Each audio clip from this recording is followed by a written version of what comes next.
नमस्कार दोस्तों, study IQ में आप सभी का स्वागत है। मेरा नाम है डॉक्टर महिपाल सिंह राठौड़ और आज इस वीडियो में मैं आपके साथ चर्चा करूंगा जोजिला टनल के बारे में। जोजिला टनल का कंस्ट्रक्शन शुरू हो चुका है। कई सालों के बाद, कुछ डिफिकल्टीज के बाद ये कंस्ट्रक्शन शुरू हुआ है। ये टनल कहाँ पे बन रहा है, इसकी इंपॉर्टेंस क्या है, इन्हीं सब पॉइंट्स को आज हम डिस्कस करेंगे इस वीडियो में। अगर आप मुझसे सोशल मीडिया पर जुड़ना चाहते हैं तो मुझे ट्विटर, फेसबुक या इंस्टाग्राम पर महिपाल राठौड़ नाम से सर्च कर सकते हैं और इसी आईडी पर आपको मेरा टेलीग्राम चैनल भी मिलेगा जहां से आप मेरे लेक्चर्स के पीडीएफ डाउनलोड कर सकते हैं और लेक्चर्स के अपडेट्स भी पा सकते हैं। 15 अक्टूबर 2020 को हमारे road transport and highways minister Shri Nitin Gadkari ने एक बटन दबाकर जोजिला टनल के ब्लास्टिंग कार्य को शुरू किया। ब्लास्टिंग का काम शुरू होना मतलब टनल को तोड़ और पहाड़ को तोड़कर अब टनल बनाने का काम शुरू हो चुका है, एक्चुअली में शुरू हो चुका है।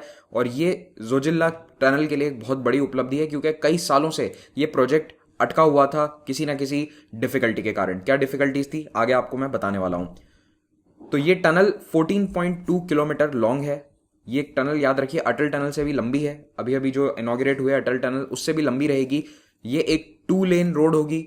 इस टनल में बाई डायरेक्शनल टनल है, आने जाने दोनों के लिए इस्तेमाल होगी और सिंगल ट्यूब होगी, यानी कि एक ही टनल को खोदकर बनाया जाएगा और इसी के अंदर एक रोड रखी जाएगी जिस पर आना जाना दोनों साइड से किया जा सकता है। जोजिला टनल एशिया की सबसे लंबी रोड टनल बन जाएगी और इसके कारण जो जोजिला पास है उसको क्रॉस करने का समय जो अभी 3 से 4 घंटे लेता है वो 15 मिनट रह जाएगा। जोजिला बहुत ही इंपॉर्टेंट पास है NH1 पर, नेशनल हाईवे 1 पर, जो श्रीनगर को लेह से कनेक्ट करता है। यानी कि ये लद्दाख रीजन और यहाँ पर कश्मीर वैली, इन दोनों को कनेक्ट करने के लिए ये वाली जो रोड है जो द्रास और कारगिल जैसे शहरों से होते हुए जाती है, इसमें एक बहुत बड़ा बॉटलनेक है बीच में, जोजिला। तो ये जोजिला की लोकेशन है। It is approximately 100 kilometres from Srinagar और इसके पास में जो 2 बड़े शहर हैं वो हैं सोनामर्ग या बालताल और द्रास। ये वाला एरिया है लद्दाख रीजन। लद्दाख को भारत के दूसरे हिस्सों से जोड़ने के लिए केवल 2 मेन हाईवेज हैं इस वक्त। पहला है वाया श्रीनगर, ये रोड जो आप देख रहे हैं जो जोजिला को होते हुए जाती है, और दूसरा है लेह मनाली हाईवे।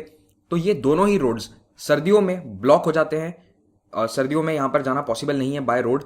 हालांकि बहुत कोशिश करती है हमारी आर्मी और BRO की जल्द से जल्द इन पासेस को ओपन करके रोड चालू कर दिया जाए, लेकिन मान के चलिए आपकी 5 से 6 महीने तो ये रोड्स बंद रहती हैं। Ladakh is closed to the rest of India by road. तो लद्दाख पहुंचने का एक ही रास्ता है, वो है हवाई रास्ते से, and that is very costly. अब मैं बात करता हूं जोजिला की। तो देखो, पहली बात तो ये कि जोजिला अपने आप में इसका मतलब है जोजी पास। तो हम बार बार बोलते हैं जोजिला पास, लेकिन वो गलत है क्योंकि ला का मतलब लद्दाखी और तिब्बतन भाषा में ऑलरेडी पास होता है, माउंटेन पास होता है। जोजिला का मतलब है माउंटेन पास ऑफ ब्लिजर्ड्स, यानी कि यहां पर इतनी तेज हवाएं चलती है कि लोगों ने सदियों से इसका नाम ही यही रख रखा है कि यहां तो आंधियां आती है, बर्फ के तूफान आते हैं, और यही इस पास का नाम रखा गया, जोजिला। इसका एल्टीट्यूड है 3528 मीटर या फिर 11,500 फीट से भी ज्यादा। और इसके दोनों तरफ जो इंपॉर्टेंट सिटीज हैं, गांव हैं, उनका नाम है बालताल। और आपने अगर अमरनाथ यात्रा के बारे में सुना हो तो आपको पता होगा बालताल से अमरनाथ यात्रा का मार्ग भी शुरू होता है। तो बालताल जो सोनामर्ग के पास में है, Sonamarg is a tourist destination, और दूसरी तरफ मतायन जो कि द्रास वाली साइड पर है। तो ये आप याद रखिएगा कि द्रास और सोनामर्ग ये 2 इंपॉर्टेंट शहरों के बीच में स्थित है जोजिला। जोजिला दर्रा दुनिया के सबसे खतरनाक माउंटेन पासेस में से एक माना जाता है। उसके पीछे रीजन क्या है कि एक तो ये बहुत ही नैरो पास है, दूसरा यहां पर जो रोड है उसमें किसी प्रकार का कोई प्रोटेक्शन बैरियर नहीं है। अभी तो देखो, रोड ही 12 महीने हम रख नहीं पाते वहां पे, तो बैरियर का तो सवाल ही नहीं है। लेकिन बैरियर ना होने से क्या होता है, बहुत सारी कार्स वहां पे पास में नीचे गिर जाती हैं और यहाँ पर बहुत तेज हवाएं आती है, हैवी स्नोफॉल होता है, इसीलिए इसे माउंटेन पास ऑफ ब्लिजर्ड्स भी कहा जाता है। तो ये रीजन इस पास को बहुत ही डेंजरस बनाते हैं। जोजिला पास स्थित है नेशनल हाईवे 1 पर, जो श्रीनगर को द्रास, करगिल और लेह जैसे शहरों से कनेक्ट करता है। ये पास इतना खतरनाक है, इसके बारे में आर्टिकल्स भी लिखे जा चुके हैं कि ये दुनिया का सबसे खतरनाक और टेरिफाइंग माउंटेन पास है। और इस रोड पर लोग कैसे गाड़ी चला लेते हैं, कई बार ये भी हैरानी होती है। लेकिन देखिए, ये जो पास है इस पर जो लोकल्स हैं वो हर रोज इसको क्रॉस करते हैं, इसको यूज करते हैं। लेकिन आप यहाँ पर बर्फ का लेवल देखिए, जब सर्दियों में यहाँ बर्फ गिरती है तो ये रोड है और उसके पास में 10-20 फीट तक बर्फ जम जाती है और इस बर्फ को काट कर इस रोड को ओपन रखा जाता है कुछ महीनों तक, लेकिन वो भी पूरे सर्दियों में पॉसिबल नहीं हो पाता। तो कई बार यहाँ पर विंटर्स के पहले या विंटर्स के जस्ट बाद में जाम भी हो जाता है। कई बार रोड ओपन कर दी जाती है, उसके बाद बर्फबारी हो जाती है, तो फिर से कॉन्वॉयज अटक जाते हैं, ट्रक्स अटक जाते हैं। और आप इमेजिन कीजिए, जो टैंकर्स फ्यूल लेके जा रहे हैं, जैसे लेह या कारगिल जैसे शहरों में जो फ्यूल पहुंचाया जा रहा है, अगर वो नहीं पहुंचता है तो वहां पर फ्यूल बिल्कुल जीरो हो जाता है, कमी हो जाती है जब बर्फबारी ज़्यादा होती है। और अगर बर्फ नहीं भी है तो भी गर्मियों में भी ये पास कुछ इस तरह का नज़र आता है। आप समझ ही सकते हैं कि यहाँ पर रोड बिल्कुल नहीं है, काइंड ऑफ नॉन एग्जिस्टेंट। इसके पीछे रीज़न ये है कि इतनी बर्फ़ गिरती है, बर्फ़ पिघलती है, तो जो टारमैक है वो पूरी तरह से टूट जाता है। तो यहाँ पर रोड बनाना भी बहुत मुश्किल प्रोजेक्ट, बहुत मुश्किल काम है। और इस तरह की रोड पर एक्सीडेंट्स भी हो जाते हैं कभी कभी। और ये एक फोटोग्राफ है रोड को ओपन करने का।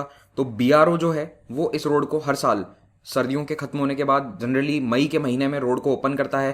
पहले इस बर्फ को काटा जाता है और एक गाड़ी निकल जाए उतना रास्ता यहाँ से बनाया जाता है। फिर धीरे धीरे 2-3 महीने में ये बर्फ पिघलती है, तब जाकर ये रोड कुछ इस तरह की नजर आती है, वरना ये रोड ऐसी नजर आती है 20 फीट तक यहाँ पर बर्फ आपको लगेगी। तो अब आपको समझ में आ रहा होगा कि यहाँ पर टनल की आवश्यकता क्यों है। देखिए, जोजिल्ला काफ़ी ऊंचा पास है। जो लेह से श्रीनगर का हाईवे है उसमें 2 ऊंचे पासेस आते हैं, एक तो जोजिल्ला और दूसरा है फोटुला। तो ये दोनों पासेस में से भी जोजिल्ला जल्दी बंद हो जाता है, क्योंकि यहाँ पर बर्फबारी बहुत ज़्यादा होती है कंपेयर टू फोटुला। तो जोजिल्ला जल्दी बंद होता है और सबसे बड़ा बॉटलनेक यही है। जैसे ही बर्फबारी हुई जोजिल्ला बंद हुआ और पूरा लद्दाख रीजन कश्मीर से और भारत के अन्य हिस्सों से 6 महीने के लिए कट ऑफ हो जाता है। नवंबर टू जून जनरली ये बंद रहता है। तो जितने भी नॉर्मल एक्टिविटीज़ हैं, डेवलपमेंटल वर्क्स हैं, वो सारे रोकने पड़ते हैं। अगर वहाँ पर कोई प्रोजेक्ट दूसरा भी चल रहा है, मान लो लेह में कोई कंस्ट्रक्शन चल रहा है, तो वहाँ पर मटेरियल ही नहीं पहुँच पाएगा। और कंस्ट्रक्शन मटेरियल जैसी चीज़ें हम हवाई जहाज़ से नहीं भेज सकते हैं क्योंकि वो बहुत कॉस्टली होता है। तो सारी डेवलपमेंटल एक्टिविटीज़ वहाँ पर बंद हो जाती हैं। तो जोजिल्ला एक बहुत बड़ा बॉटलनेक है और ये केवल 6 महीने साल में खुला रहता है। अब जब टनल बन जाएगी इस पास के नीचे से, तो ये ऑल वेदर एक्सेस दे देगा, यानी कि सर्दियों के महीने में भी ये रोड कनेक्ट करेगी लद्दाख को जम्मू कश्मीर से, और श्रीनगर, करगिल और लेह जैसे सिटीज़ पूरे समय के लिए कनेक्ट हो जाएंगे। और ये हार्श विंटर्स यानी कि बहुत भारी बर्फबारी जब होती है, ऐसे समय में भी कारगिल और द्रास जैसे गाँवों को जो दुनिया से पूरी तरह कट ऑफ हो जाते हैं, वहाँ भी एक्सेस प्रोवाइड कर देगी। जोजिल्ला के नीचे टनल बनाने का जो प्रोस्पेक्ट है वो कई सालों से विचार किया जा रहा है। 1990s में कुछ सर्वे भी हुए थे, 97 के आसपास एक सर्वे हुआ था, लेकिन इतना सीरियसली उस समय उसे लिया नहीं गया। कारगिल वॉर के समय इस रोड की इंपॉर्टेंस दुनिया को पता चली, भारत को भी ज़्यादा पता चली, क्योंकि ये पूरा हाईवे NH1 बिल्कुल LOC के नज़दीक में स्थित है। इनफैक्ट कई जगह ये पाकिस्तान की बमबारी के एरिया में आता था, तो ये हाईवे को पाकिस्तान कट ऑफ कर सकता है अगर वो बमबारी करता है। तो कारगिल वॉर के दौरान इसकी इंपॉर्टेंस ज़्यादा रियलाइज हुई। फिर एक टनल बनाने की बात हुई, क्योंकि जोजिल्ला जो है उसके वो एक अगेन आर्मी के लिए भी प्रॉब्लमेटिक था, कॉन्वॉयज वगैरह पास नहीं हो पाते थे इतनी आसानी से। तो इसलिए 2005 में प्लान बनाया गया कि इस जोजिल्ला के नीचे एक टनल बनाई जाए। 2013 में BRO ने इसकी एक डिटेल्ड प्रोजेक्ट रिपोर्ट तैयार करी, लेकिन ये डिटेल प्रोजेक्ट रिपोर्ट तैयार होने के बाद भी 5 साल तक कोई कंपनी इस प्रोजेक्ट के काम को लेने को तैयार नहीं थी। कोई प्राइवेट कंपनी इस देश की इस प्रोजेक्ट को नहीं करना चाहती थी, क्योंकि ये बहुत मुश्किल प्रोजेक्ट है। अल्टीमेटली सरकार ने 2018 में IL&FS को एक कॉन्ट्रैक्ट दिया। IL&FS काम शुरू ही करने वाली थी कि वहाँ पर क्राइसिस हो गया, IL&FS फाइनेंशियल क्राइसिस, और ये कंपनी इस काम को आगे नहीं बढ़ा पाई। तो 2018 मई में प्रधानमंत्री मोदी जी ने इसका फाउंडेशन स्टोन तो रख दिया था, तब काम शुरू ही होने वाला था, लेकिन एक्चुअली में काम शुरू हो नहीं पाया। अगस्त 2020 में IL&FS से हटाकर ये प्रोजेक्ट अब दिया गया है मेगा इंजीनियरिंग नाम की कंपनी को, और इसने अक्टूबर 2020 में प्रोजेक्ट का काम फाइनली स्टार्ट कर दिया है।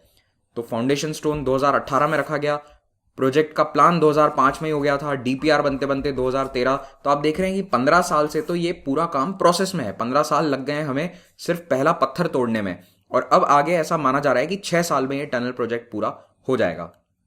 तो ये टनल जो है ये बनेगी इस जोजिल्ला के नीचे से, और याद रखना ये मीनामर्ग और बालताल को कनेक्ट कर देगी। तो इस टनल प्रोजेक्ट का जो टोटल कॉस्ट है वो आएगा 6,800 करोड़ के आसपास, लेकिन इसमें से जो एक्चुअल टनल बनाने का खर्चा है that would be somewhere around 4,500 crore.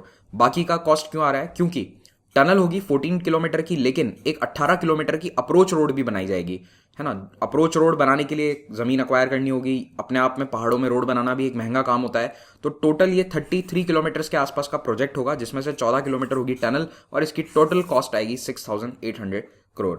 तो इस कॉस्ट में land acquisition, resettlement, rehabilitation, pre construction activity, maintenance, operation cost for 4 years, सब कुछ शामिल है। लेकिन इस टनल को कंस्ट्रक्ट करना इतना आसान नहीं होने वाला है। उसके पीछे सबसे बड़ा रीज़न है टेरेन और वेदर। तो यहाँ का जो टेरेन है वो बहुत ही डिफिकल्ट है। 11,000 फीट से भी ज़्यादा ऊंचाई पर स्थित ये एरियाज हैं। बहुत ज़्यादा बर्फबारी होती है, हैवी स्नोफॉल, एवलांचेस होते रहते हैं। कई बार एवलांचेस होते हैं सर्दियों में और गर्मियों में भी, जिसके कारण ये रोड ब्लॉक हो जाती है। आसपास की जो अप्रोच रोड्स हैं वो भी ब्लॉक हो जाती हैं, और टेम्परेचर -45 डिग्री सेल्सियस तक चला जाता है। इनफैक्ट इसी जोजिल्ला से थोड़ा आगे जो द्रास गांव है वो भारत के सबसे ठंडे इनहैबिटेड प्लेसेस में से एक है। तो वहाँ पर -30 -40 डिग्री टेम्परेचर सर्दियों में आम है। तो ऐसे में कंस्ट्रक्शन एक्टिविटी बहुत मुश्किल हो जाएगी। I think it's not even possible to work in temperatures like -40 degree. तो इसीलिए अब एक्सपेक्टेड है सरकार को कि 6 to 7 ईयर्स में ये प्रोजेक्ट हो जाएगा। लेकिन हमने देखा है अटल टनल के केस में भी काम 10 साल में हुआ है, बट स्टिल 6 में हो, 7 में हो, या चाहे 10 साल में भी हो, ये प्रोजेक्ट जितना जल्दी होगा भारत के लिए, लद्दाख के लिए उतना ही बेहतर रहेगा। और इस जोजिल्ला टनल की एक इंपॉर्टेंस आर्मी के लिए और सरकार के लिए भी रहेगी, क्योंकि ये जो पूरा करगिल सेक्टर है, ऑलरेडी यहाँ पर हम 2 बार युद्ध देख चुके हैं। 1947-48 द फर्स्ट कश्मीर वॉर, उस समय पाकिस्तान की आर्मी ने जोजिल्ला को अपने कब्जे में ले लिया था। खैर पाकिस्तान आज भी उसे अपनी आर्मी नहीं मानता है, they call it the tribal forces. तो वो जो पास है वो पाकिस्तान के कब्जे में चला गया था कुछ महीनों के लिए, और भारत की आर्मी ने एक बहुत ही शानदार अटैक, काउंटर अटैक करते हुए इस पास को अपने कब्जे में लिया था, और वहां पर टैंक्स तक चलाए थे इंडियन आर्मी ने at Zojila, which is considered to be the highest altitude जहां पर दुनिया में आज दिन तक टैंक्स इस्तेमाल हुए हैं। ये 1947-48 की लड़ाई में हुआ था, और अगेन 99 में भी कारगिल युद्ध हुआ। तो यही वाला एरिया था जहां पर लड़ाई चल रही थी। तो ये जोजिल्ला टनल आर्मी के लिए और हमारे देश की सिक्योरिटी पॉइंट ऑफ व्यू से भी काफ़ी इंपॉर्टेंट है। और अभी आप देख ही रहे हैं कि चाइना के साथ भी स्कर्मिशेस चली थी, तो उसके कारण ट्रूप मूवमेंट है, ट्रूप डिप्लॉयमेंट है। तो ऐसे में अगेन चाइना पाकिस्तान दोनों बॉर्डर्स नज़दीक होने के कारण ये टनल की इंपॉर्टेंस बढ़ जाती है। इसी के साथ ये लेक्चर समाप्त होता है। अगर आप IAS एग्जाम की तैयारी कर रहे हैं तो स्टडी IQ स्मार्ट कोर्स आपको घर बैठे इस एग्जाम की तैयारी करवा सकता है एक डिटेल्ड कॉम्प्रिहेंसिव मैनर में। ज़्यादा जानकारी के लिए हमारी ऐप डाउनलोड करें from the Google play store. Thank you very much, have a great day.